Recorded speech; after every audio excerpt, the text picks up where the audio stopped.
नमस्कार, मुद्दे की बात पे आप सभी का स्वागत है। मैं हूं आपके साथ ऋषि शुक्ला और बात करेंगे गर्मी फुल और बिजली गुल।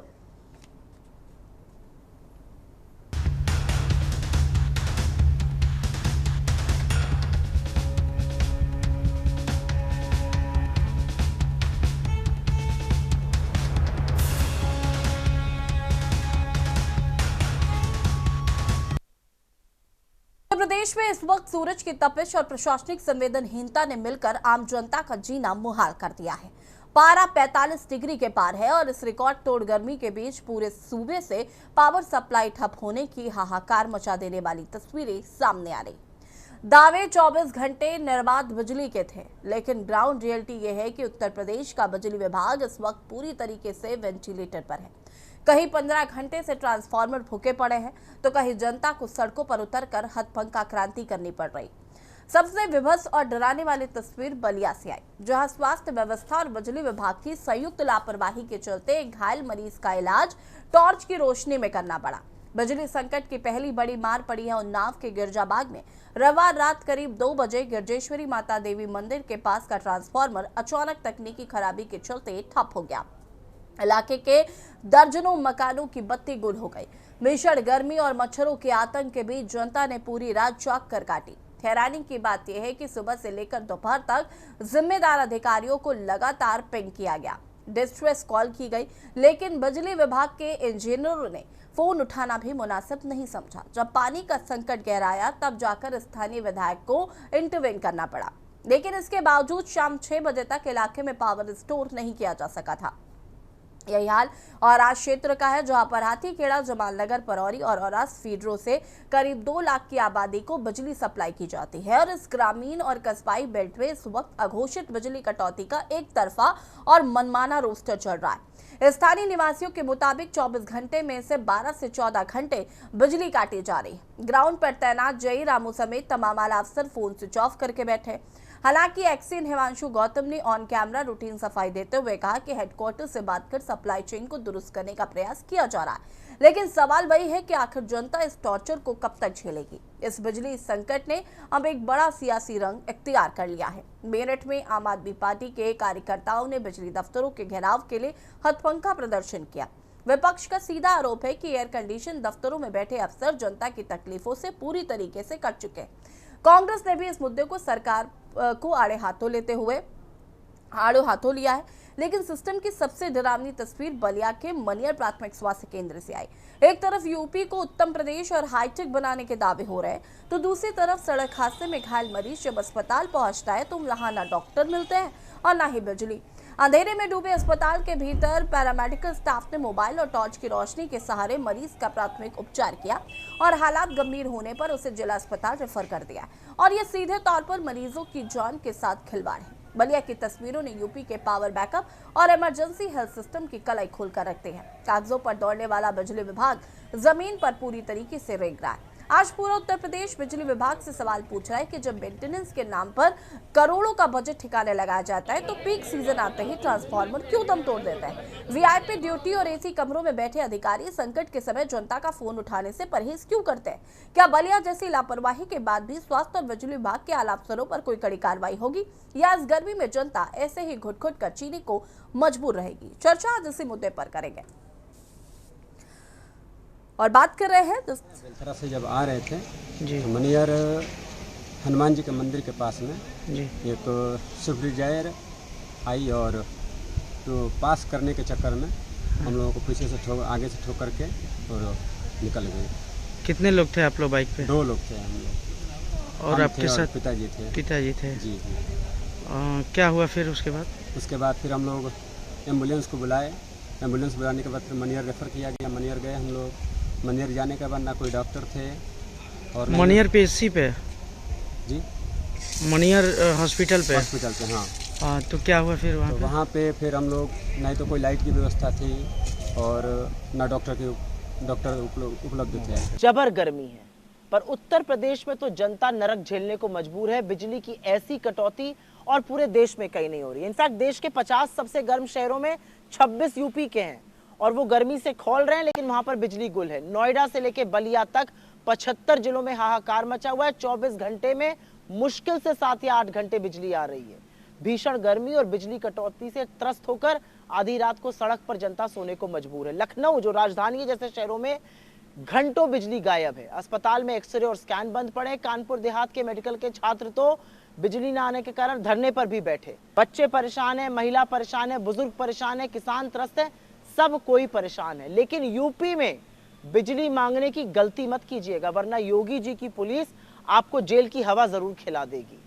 अधिकारी जब हैरान परेशान लोग सड़कों पर उतरकर प्रदर्शन कर रहे हैं तो उन्हें पिटवाने के लिए पुलिस को बुला रहे, और पुलिस वाले आकर क्या कह रहे हैं, अभी तक तो गर्मी ही झेल रहे थे, अब मुकदमा भी झेलना पड़ेगा। देखिए, उत्तर प्रदेश के अंदर और खास तौर से मेरठ के अंदर 12 से 16 घंटे बिजली बाधित है। चारों तरफ हाहाकार मचा है। जहां एक तरफ भीषण गर्मी के चक्कर में स्कूलों को छुट्टी की जा रही है, वहीं लोगों के घरों में बिजली नहीं है। लोग बीमार है, पीड़ित है। ये हाथ का पंखा दोबारा से हमारे हाथों में आ गया है। आप देखो, उत्तर प्रदेश के अंदर एक जिले में बिजली नहीं आती तो पूरा परिवार बाहर आके सोता, एक दम पर आता, उसको कुचल के चला जाता है। और चर्चा इसी मुद्दे पर करेंगे। मनीष तिवारी संवाददाता लखनऊ से हमारे साथ जुड़ चुके हैं, आनंद राय सपा नेता हमारे साथ जुड़ चुके हैं, अमरेंद्र राय बीजेपी नेता हमारे साथ जुड़ चुके हैं।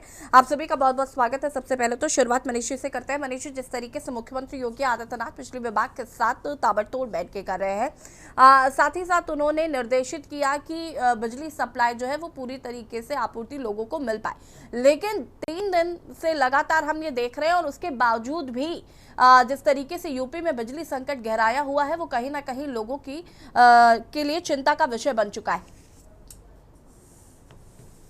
देखा जाए जिस प्रकार से जो है बिजली कटौती, चाहे लखनऊ हो या पूरे उत्तर प्रदेश, जिसको लेकर के जो है आम जनता काफी परेशानी का सबक झेल रही थी, और उसी प्रकार से जनता सड़कों पर भी उतर रही थी और जाके बिजली घरों का घेराव कर रही थी, जिसके चलते प्रशासन ने सबसे पहले जो है पीएसी लगाने की उनके द्वारा जो है निर्देश जारी किए गए।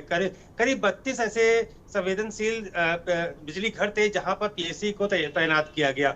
उसके बाद भी स्थिति संभल नहीं पा रही थी। ऊर्जा मंत्री के द्वारा लगातार विधायकों के द्वारा जो है पत्र लिखे जा रहे थे, और जिसके चलते जो है फिर मुख्यमंत्री को जो है पूरा तरीके से अपने हाथों में बागडोर लेनी पड़ी, और मुख्यमंत्री के द्वारा जो है उन्होंने 2 दिन पहले जो है इस बिजली के जो विभाग के जो भी अधिकारी हैं और ऊर्जा मंत्री सहित जो है बैठक बुलाई, और बैठक में सभी चीजों का उनके द्वारा संज्ञान लिया गया। साफ तौर से उनके द्वारा निर्देश दिए गए कि सबसे अहम कड़ियों में कि जिस प्रकार से जो है जो चीजें बताई गई कि जो यहाँ पर संविदा एम्प्लॉई है वो उनकी संख्या काफी पहले से कम हो चुकी है, जो सबसे बड़ा कारण सामने देखने को मिल रहा है। तो मुख्यमंत्री के द्वारा जो है सभी को निर्देश जारी किया गया कि जो बायोमेट्रिक अटेंडेंस लगाते हैं उसमें सभी कर्मचारियों को छूट दी जाए। सबसे जो सभी कर्मचारी हैं वो ज्यादातर जो है फील्ड पे रहे। लेकिन सबसे बड़ी अगर हम समस्या की बात करें तो जिस प्रकार से संविदा कर्मियों को जो है प्रशासन के द्वारा बिजली के द्वारा जो है कम किए गए थे, जिसके चलते क्योंकि कहीं पर भी कोई फॉल्ट होती है तो हर एक एरिया में 1 से 2 ही ऐसे लाइनमैन हैं, चाहे वो गांव की बात करें या उन छोटे कस्बों की बात करें, वहां पर ये समस्या सबसे ज्यादा देखने को मिल रही है। हालांकि लखनऊ में भी काफी इसका आक्रोश देखने को मिला, जिस पर जो है आज जिस प्रकार से जो है अखिलेश यादव के द्वारा जो है एक बयान दिया गया। बयान में साफ तौर से उनके द्वारा ये कहा गया कि जो भी विधायक पत्र लिख करके जो है केवल फॉर्मेलिटी निभा रहे हैं, वो फॉर्मेलिटी अगर जो मेरी पार्टी के जो विधायक हैं उनको इस बार 27 में उनको टिकट नहीं दिया जाएगा, क्योंकि एक विधायक अपने क्षेत्र की सिर्फ फॉर्मेलिटी निभा रहा है, इसका निस्तारण जो है विधायक नहीं कर पा रहा है। तो कह सकते हैं कि विपक्ष लगातार जो है चाहे वो मायावती हो या अखिलेश यादव हो, वो भी सरकार को लगातार घेर रहे हैं। जो भारतीय जनता पार्टी के विधायक है वो भी पत्र जरूर लिख रहे हैं, लेकिन जिसका जवाब जो है अखिलेश यादव की तरह इस प्रकार से दिया गया कि हमारे पार्टी के जो विधायक है उनके द्वारा जो पत्र लिखे गए हैं उन विधायकों को इस बार 27 के विधानसभा के चुनाव में उनके द्वारा टिकट नहीं दिया जाएगा, क्योंकि उनके द्वारा सिर्फ फॉर्मेलिटी की जा रही है, जनता के लिए वो जमीन पर नहीं उतर रहे हैं। जी ठीक है मनीष जी, शुक्रिया आपका तमाम जानकारी साझा करने के लिए। और अमरेंद्र जी हमारे साथ जुड़े हुए हैं, बीजेपी नेता हैं। डॉक्टर सुनील पांडे मौसम विशेषज्ञ भी हमारे साथ जुड़ चुके हैं। सुनील जी स्वागत है आपका। उससे पहले अमरेंद्र जी से सवाल है। अमरेंद्र जी, अभी मुख्यमंत्री योगी आदित्यनाथ ने बैठक की बिजली विभाग को अल्टीमेटम भी दिया कि काम करिए, सड़कों पर उतरिए। दिनेश सिंह हमारे साथ एक एस्को से जुड़े थे, उनका ये कहना था कि भाई मैन पावर की बहुत कमी है। संविदा कर्मचारी पे कुछ लोग जो धरातल पर काम कर रहे हैं वो संविदा कर्मचारी हैं और मैन पावर की इस वक्त बहुत कमी है, जिसका खामियाजा आम जनता को भुगतना पड़ रहा है। तो पहले तो मैन पावर पर काम क्यों नहीं किया जा रहा?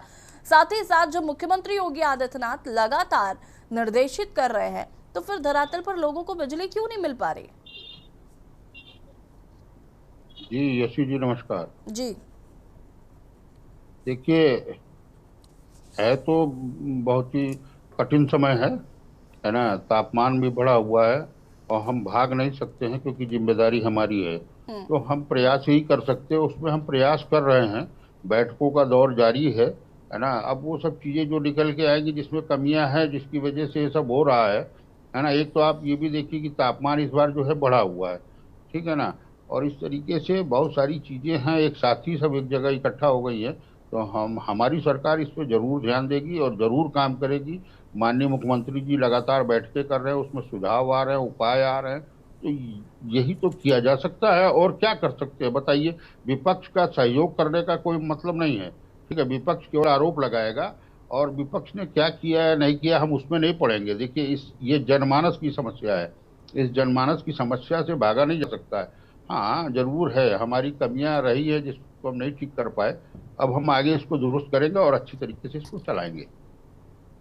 ठीक है, आनंद जी हमारे साथ जुड़े हुए सपा नेता है। आनंद जी क्या कहना है इस पर? देखिए, बेहद दुर्भाग्यपूर्ण है कि जो बिजली का संकट उत्तर प्रदेश में झेला जा रहा है। और रही बात समस्याओं की, देखिए इसमें किसान, नौजवान, विद्यार्थी, सभी वर्ग के लोग, परिवार के लोग जो अपना जीवन यापन कर रहे हैं, सभी लोग परेशान हैं। जाके बिजली कट जा रही है, रात रात भर धरना दे रहे हैं पावर हाउस पर। तो पावर हाउस का एसडीओ फोन नहीं उठाते हैं, जेई फोन नहीं उठाते हैं। तो लोग जाके विनती निवेदन कर रहे हैं कि भाई बिजली आए तो हम परिवार के संग आराम करें, क्योंकि सुबह काम रहता है। तो इसलिए बेहद संकट का समय है, इसको बिल्कुल ध्यान देने की जरूरत। सरकार अगर सही समय पे एक्टिव हो गई होती तो ये समय नहीं देखना पड़ता। देख, हमारी सरकार ने पावर थर्मल प्लांट कई शहरों में लगाया गया, जैसे कानपुर हो गया, सोनभद्र हो गया, मिर्जापुर हो गया। तो हमारी सरकार ने काम किया और इन्होंने कहा बिजली हमने दिया, ठीक है। जनता ने विश्वास किया, इनको वोट दिया, दोबारा से वोट दिया। लेकिन जनता अब सब कुछ देख रही है। अब जनता के दिमाग में सब आ रहा, डीजल महंगे होते जा रहे हैं। खेती किसानी के लिए या तो बिजली का मोटर लगाया जाता है, नहीं तो डीजल से जनरेटर से पानी की सिंचाई की जाती है। खेती किसानी का समय है, किसान अलग परेशान है। तो ये बहुत दुर्भाग्यपूर्ण है कि जनता जहां है वहीं परेशान है। क्रूड ऑयल के दाम सस्ते होते जा रहे हैं, दुनिया में तेल कम होते जा रहे हैं, लेकिन हमारे देश में तेलों के दाम भी बढ़ाए जा रहे हैं। तो हम कह रहे हैं कि ये धन उगाही का काम किसके लिए किया जा रहा है और क्यों किया जा रहा है। जनता बहुत परेशान है, हर क्षेत्र में परेशान है। तो कहीं ना कहीं देखिए, ये बड़ा रूप ना ले ले। तो हमको आपको सतर्क होने की जरूरत है और सरकार से विनती करना चाहता हूं कि लोगों की समस्याओं को ध्यान में रखते हुए बिजली संकट से लोगों को प्रभावित ना किया जाए। समस्याओं का समाधान करने की जरूरत है और समस्याओं का समाधान होगा तो लोग सुखी रहेंगे और अपने घरों पे काम करेंगे और अपने परिवार के संग रात में सो सकेंगे। ठीक है, सुनील पानी जी आपका रुख करेंगे। आप सभी हमारे साथ बने रहिएगा। रुकेंगे छोटे से ब्रेक के लिए, जो हाजिर होते हैं।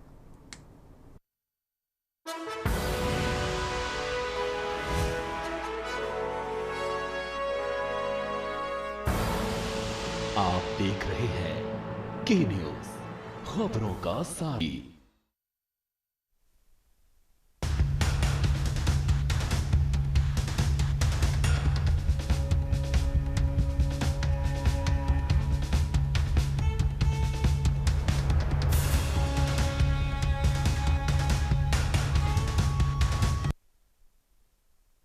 ब्रेक के बाद एक बार फिर से आप सभी का स्वागत है और बात कर रहे हैं गर्मी फुल बिजली कुल चर्चा से मुद्दे पर कर रहे हैं। सुनील पांडे जी मौसम वैज्ञानिक है, हमारे साथ जुड़े हुए हैं। सुनील जी, आने अभी कितना दिन और लोगों को इस गर्मी से परेशानियां उठानी पड़ेंगी और मौसम में परिवर्तन कब तक देखने को मिलेगा? कई मौसमी प्रणालियां हैं जो बन रही हैं। मानसून भी अब हमारा केरल पहुंच रहा है और अब 29 या 30 में कानपुर मंडल की बात जहां तक है तो 29-30 में यहाँ पर कुछ बादल बूंदाबांदी होगी। जैसे कल रात में बिजली चमकी थी और बूंदाबांदी हुई थी, आंधी आई थी, तो इस तरह की गतिविधियां होने की संभावना 29-30 में कुछ अच्छी बन रही है। तो हो सकता है कि 2-3 डिग्री तापमानों में गिरावट हो, लेकिन जब आसमान साफ हो जाता है और जिस तरह से इस समय नौतप्पा में सूर्य पृथ्वी के बहुत करीब पहुंच जाता है और बिल्कुल कर्क रेखा के ऊपर सूर्य बना रहता है, तो उससे गर्मी तो फिर तो दूर हो जाती है, क्योंकि रात में अगर बारिश होगी और दूसरे दिन तापमान फिर बढ़ जाएंगे। और अगर 1-2 डिग्री तापमानों में गिरावट भी होती है तो ये गिरावट का कोई बड़ा असर नहीं पड़ता है, क्योंकि जब रिलेटिव ह्यूमिडिटी बढ़ जाती है, हमारे एटमॉस्फेयर में ह्यूमिडिटी बढ़ जाती है, तो हमारे वेट बल्ब तापमान बढ़ जाते हैं, हीट इंडेक्स बढ़ जाते हैं और यूवी इंडेक्स भी बढ़ जाते हैं। तो जो यूवी इंडेक्स होते हैं वो हमारी आंखों के लिए और त्वचा के लिए नुकसानदायक होते हैं, और जो वेट बल्ब तापमान होते हैं वो हमारे शरीर का जो तापमान नियंत्रण करने वाली प्रणाली होती है, कूलिंग सिस्टम होता है, वो काम नहीं करता है, जिससे जब हम बाहर निकलते हैं और पानी नहीं पीते हैं तो कई तरह की स्वास्थ्य संबंधी दिक्कतें आने की संभावना बनी रहती है। तो आगे अभी 29-30 में थोड़ी रियायत मिलने की संभावना है, लेकिन वही है ना कि जिस दिन होगी बारिश उस दिन थोड़ी रियायत मिलेगी, दूसरे दिन फिर गर्मी हो जाएगी। तो हमें अभी गर्मी के लिए तैयार रहना चाहिए और पूरी उस पर अपने सतर्क और सजग भी रहना चाहिए कि हम बाहर निकलें 11 बजे से 3 बजे तक। एक तो निकलने में थोड़ा परहेज करें और निकलना अगर बहुत जरूरी हो तो अपने को हाइड्रेट करते रहें, पानी पीकर निकलें, पानी लेकर निकलें, कॉटन के कपड़े पहनें और अंगोछा, टोपी और छाते का प्रयोग करें। ये सारे एहतियात बरतने चाहिए, क्योंकि हमको लगातार धूप में काम ना करें, धूप में ना रहें। ठीक है, वापस आते हैं आपके पास। अमरेंद्र जी, अभी जो बलिया की तस्वीरें आई वो भी डरा देने वाली तस्वीरें हैं कि वहां पर भी बिजली गुल है और अस्पताल में चूंकि बिजली नहीं है इसलिए टॉर्च का इस्तेमाल करके मरीज का इलाज किया जा रहा है, डॉक्टर भी वहां पर मौजूद नहीं थे। इस तरीके की तस्वीरें उत्तर प्रदेश में देखने को मिल रही हैं, फिर विपक्ष तो सवाल उठाएगा ही ना। नहीं, बिल्कुल उठाना भी चाहिए, लेकिन अब आप देखो कि नौतपा चल रहा है, गर्मी का तापमान जो है कितना बढ़ा हुआ है, और हम इसके पहले तक के सब बिजली दे रहे थे, पर्याप्त बिजली दे रहे थे। हर जिलों में हमने जिम्मेदारी ली हुई है कि 18 घंटे गाँव में और 24 घंटे शहर में, तो हम दे रहे थे। अब अचानक ऐसा हुआ, उस पर हम लोग काम कर रहे हैं और वो काम करने के बाद ही कोई रिजल्ट आता है, ठीक है ना। दोस्त तो तब आप दीजिए जब हम उसको इग्नोर कर रहे हैं, या हम उसके लिए कोई बैठक नहीं कर रहे हैं, कोई अधिकारियों को नहीं, जहाँ पे जो सूचना मिल रही है उसके अनुसार हम लोग काम कर रहे हैं। और जहाँ तक के मैं आपको विश्वास दिलाता हूँ कि 1-2 दिन के अंदर ये पूरी तरीके से तो नहीं, लेकिन काफ़ी हद तक हम इस पर जो है लगाम लगा पाएंगे, क्योंकि अचानक ये सब चीज़ें हर जगह से आने लगी है। तो एक वही है कि मसला तो बड़ा हाई है, इसको इग्नोर नहीं किया जा सकता है, हाहाकार मचा है, सारी चीज़ें हैं। तो अब उस पर लगाम लगाने का ही काम है, उसको दुरुस्त करने का ही काम है। सरकार हो चाहे विपक्ष हो, अगर सहयोग करेगा तो उसको अच्छी तरीके से कर लिया जाएगा, है ना। हम इस गलती से नहीं भाग रहे हैं कि कहाँ क्या हो रहा, बलिया में क्या हुआ और सारी चीज़ें हो रही। जब ये सब चीज़ें होंगी उसके बाद हम कोई कार्रवाई नहीं करेंगे या इसमें सुधार नहीं करेंगे, या आपको दिख नहीं रहा हो समाचार पत्रों में सब कुछ है जो है आपके अभी संवाददाता ने बताया कि भाई बैठ के हो रही हैं और सारी चीज़ें उसको अपडेट किया जा रहा है, तो उसमें सुधार करके ही कोई चीज़ जो है ठीक की जा सकती है। और आपने देखा होगा कि जो है नोटबंदी के समय भी, क्या नोटबंदी नहीं होनी चाहिए थी उस समय भी, बड़ा हाहाकार, तो सहयोग बहुत जनता का पहले बिजली जो जा रही है उस पर बात कर ले। हाँ, तो बिजली पे मैं बात तो कर रहा हूँ आपको, जहाँ आप बता रहे हैं उस कमियों को दुरुस्त किया जाएगा और जहाँ पे इस तरीके का हो रहा है उसको ठीक किया जाएगा। और नहीं हो रहा है, पूरे उत्तर प्रदेश में अमरेंद्र जी हो रहा है, कहाँ कहाँ का बताएं आपको? ठीक, पूरे उत्तर प्रदेश का यही हाल है। मुझे लगता है आपके घर में लाइट आ रही है। नहीं, हमारे घर में लाइट आ रही है और सबके यहाँ लाइट आ रही है, ऐसा नहीं है, है ना। अब कहीं ना कहीं कमियां हैं, तो जिसको आप बता रही है तो उसको हम मान रहे हैं ना, ऐसा थोड़ी नहीं है। चलिए और ठीक ये है, चीज़- बिजली अच्छा, ये संकट से चीज़- जनता को निजात कब मिलेगा ये देखना होगा। आप सभी का बहुत बहुत शुक्रिया चर्चा में शामिल होने के लिए। और बात कर रहे हैं गर्मी फूर बिजली गुल, जिस तरीके से भीषण गर्मी पड़ रही है, ऐसे में लोगों को बिजली संकट का भी सामना करना पड़ रहा है, जिसकी वजह से लोगों को समस्याओं का सामना करना पड़ रहा है।